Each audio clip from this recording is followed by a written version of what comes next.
Hey, this is Julz from Hatchet. You're watching PureGrainAudio's Geared Up. The one piece of gear that I have had with me since beginning Hatchet, beginning the band and playing all the shows that we played, is my Jackson USA Randy Rhoads guitar. I bought it on eBay. It's a 1986 model, which is the same year I was born. It's always the model guitar I wanted to have, and between not wanting to play anything else and of course being a touring musician and not having a lot of money to buy a lot of other instruments, anytime you've seen me play on stage with Hatchet, I've had that guitar to this day. Still play it. At some point I need to get something else, but that's definitely something that's been a key and a staple with me the entire time. It's a really nice, well-crafted guitar. They don't usually make them like that anymore, except for the super high-end ones, which this is, and it's just been a staple in developing my sound as I've gone through other pieces of pedal gear, amplification, but that's always been something that's a constant, and it's always been something that's very familiar to me and helps me be comfortable on stage and moving and playing and everything, and even recording all the albums we have with that guitar. So.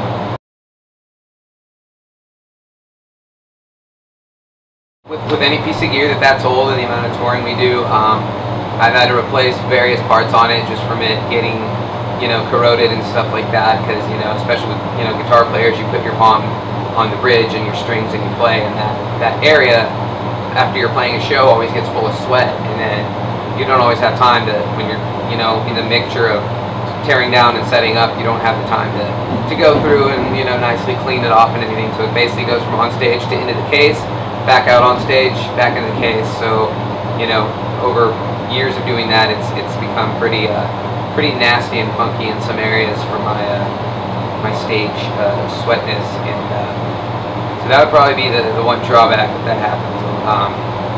In terms of pros about it, it's a USA made. It's a neck through model. It's like every spec about it is thoroughly thought out. It's not like a cut corners kind of cheap start guitar, and that is definitely, again, it's been something that's just kind of grown with me as I play, so it's been harder to play anything else.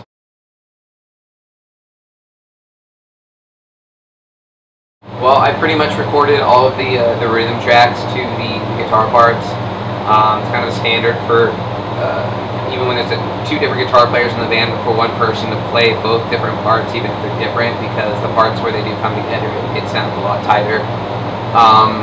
Yeah, I used it to record the whole thing, changed strings on it multiple times, made a little tweak here and there, but it was basically the entire new Hatchet album here, Beyond Lunacy. All the rhythm guitar tracking was done on this guitar.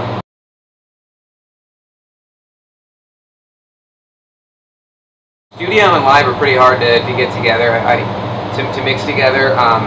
It's basically just trying to play as tight as a player more than I think the gear. But definitely for a fan who listens a lot, and especially a musician, they can pick that stuff out, the sound in the live and the recording. I've actually had people tell me that before, that it sounds very spot on. So whatever I'm doing, I guess I'm on the right track.